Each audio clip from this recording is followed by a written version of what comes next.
Hi అండి, ఈరోజు వీడియోలో ఎంతో టేస్టీగా ఉండే ఆరోగ్యానికి ఎంతో మేలు చేసే ఒక హెల్దీ అయిన బ్రేక్ఫాస్ట్ అండి. అదేంటి అనుకుంటున్నారా? రాగి దోశ అండి. చాలా హెల్దీ అన్నమాట.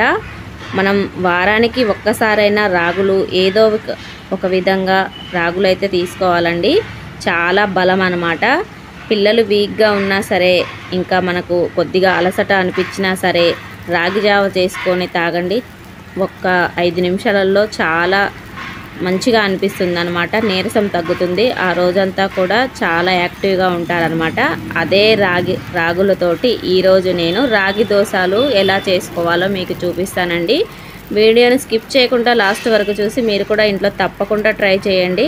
నాకు తెలిసి చాలామంది చేస్తూ ఉంటారు. అయితే నేను నా స్టైల్లో ఎలా రాగి దోశలు చేస్తానో మీకు చూపించాలని అనుకున్నానండి. నాకు తెలిసి బియ్యం వేసుకునే దోశల కంటే ఈ రాగులు వేసుకునే దోశలే చాలా బాగా నచ్చాయండి. నాకు అసలు చాలా నచ్చిందనమాట. మా పిల్లలకు కూడా చాలా బాగా నచ్చింది ఈ రాగి దోశలు. సో చూడండి ఎంత బ్రౌన్ కలర్లో అయితే వచ్చాయి కదా. పిల్లలు కూడా చాలా ఇష్టంగా తిన్నారండి. చాలా టేస్టీగా ఉన్నాయి. ఇప్పుడు ఈ రాగి దోశలు ఎలా ప్రిపేర్ చేశానో, ఎలా ప్రాసెస్ మొత్తం కూడా చూసేయండి. చూడండి ఫ్రెండ్స్, రాగి దోశకి కావాల్సిన ఇంగ్రీడియంట్స్ అయితే అన్నీ ప్రిపేర్ చేసి ఉంచేసాను. ఏం లేదండి, మన ఇంట్లో ఉండే వాటితోటే చాలా ఈజీగా రాగి దోశ అయితే చేసుకోవచ్చు.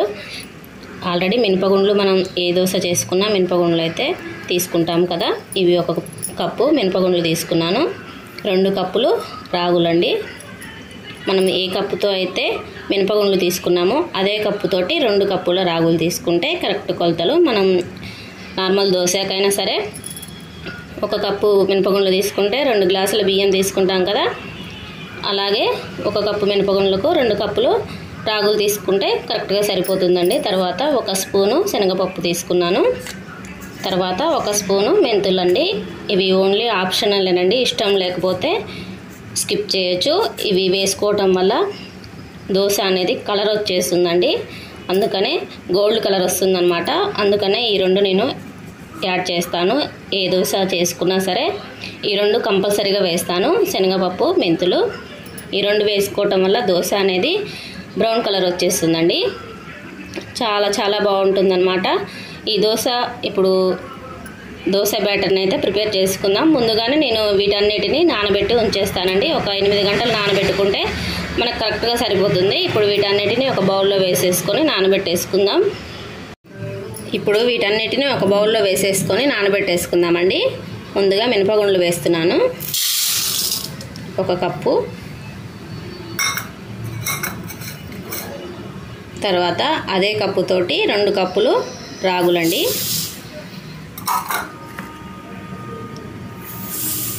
సేమ్ కప్ అనమాట. 2 కప్పులు రాగులు వేసుకున్నాను. తర్వాత 1 స్పూను శనగపప్పు. తర్వాత 1 స్పూను మెంతులు. ఇవన్నీ వేసుకొని ఇంకా నానబెట్టేసుకోవటమే అండి. ఒక 8 గంటలు నానుకోవాలి ఇవి మంచిగా. 8 గంటల తర్వాత దీన్ని గ్రైండ్ చేసుకోవాలి. చూడండి ఎంత కలర్ఫుల్గా కనిపిస్తున్నాయి కదా. బియ్యానికి బదులు మనం ఈ రాగులు వేసుకుంటున్నామండి. చాలా హెల్దీ అన్నమాట. పిల్లలకి రాగులు ఇష్టం ఉండదు కదా, రాగి జావ కానీ ఇలాంటివి. దోశ అయితే యాజ్ ఇట్ ఈస్గా తింటారు కాబట్టి మనం ఇలా ప్రిపేర్ చేయొచ్చు అనమాట. పిల్లలకు ఏదో ఒక విధంగా రాగులు అయితే తినిపించాలండి అప్పుడప్పుడు. అందుకనే నేను దోశలు ప్రిపేర్ చేస్తున్నాను. ఇప్పుడు వీటిని శుభ్రంగా ఒక 2-3 సార్లు కడిగి నానబెట్టేసుకుందాం. చూడండి, శుభ్రంగా ఒక 3 సార్లు అయితే కడిగేశాను. కడిగిన తర్వాత ఇంకా నీళ్లు వేసుకొని ఒక 8 గంటలు నానబెట్టుకోవాలండి. ఇవి కడిగేటప్పుడు జాగ్రత్తగా కడగాలండి. ఎందుకంటే రాగులు మనకు చిన్నగా ఉంటాయి కాబట్టి బయటికి వెళ్ళే ఛాన్స్ ఉంటాయి కడిగేటప్పుడు. అందుకనే స్లోగా వంపేసుకోవాలండి కడిగి. చూడండి ఎంత కలర్ఫుల్గా కనిపిస్తున్నాయి కదా రాగులు, ఇంకా మినపగుండ్లు, శనగపప్పు. చాలా హెల్దీ అయిన దోశ అండి. ఒకసారి ఇలా ట్రై చేయండి. షుగర్ పేషెంట్లకైనా ఎవరికైనా సరే చాలా మంచిదన్నమాట. ఇప్పుడు ఈ పప్పులన్నీ కూడా ఒక 8 గంటలు నానబెట్టుకోవాలి. 8 గంటల తర్వాత దీన్ని గ్రైండ్ చేసుకుందాం. 8 గంటలు నానిపోయాయండి. 8 గంటల తర్వాత అన్నమాట.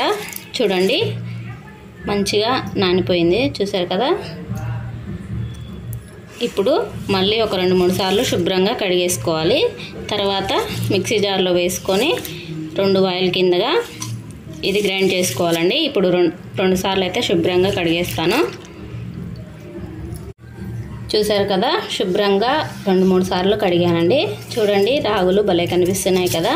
ఇప్పుడు మిక్సీ పట్టేసుకుందాం. మిక్సీ జార్ తీసుకొని కొద్దిగా ఈ మిక్సీ జార్లో వేసేసి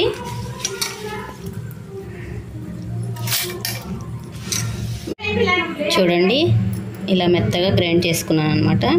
చూడండి ఎంత సాఫ్ట్గా అయిందో కదా. ఇప్పుడు ఇదంతా ఒక బౌల్లో వేసుకుందాం.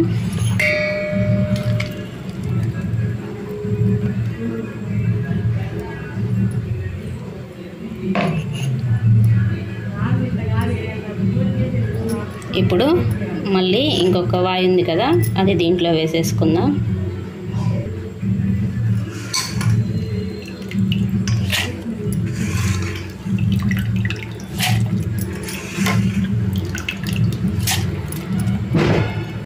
ఇప్పుడు ఇదంతా వేసుకున్నాం కదా, ఇది కూడా గ్రైండ్ చేసుకుందాం. చూడండి రెండో వాయి కూడా రుబ్బేసుకున్నాం కదా. ఇప్పుడు ఇది కూడా దీంట్లో వేసేసుకుందాం ఈ గిన్నెలో. ఈ దోశలు కొద్దిగా నల్లగానే ఉంటాయండి, ఎందుకంటే రాగులు వేసుకున్నాం కాబట్టి అంతా చేయితోటి ఊడ్చేసుకోవాలి. ఇప్పుడు నైట్ అంతా ఇది పులిసిపోవాలన్నమాట. ఓవర్ నైట్ అంతా నానిపోవాలి ఈ పిండి. మరుసటి రోజు దోశలు వేసుకుంటే చాలా బాగా వస్తాయి. నెక్స్ట్ డే కూడా నేను దోశ వేసి చూపిస్తానండి. ఓకే, ఇప్పుడైతే మూత పెట్టేసుకొని పక్కకు పెట్టేసుకుందాం.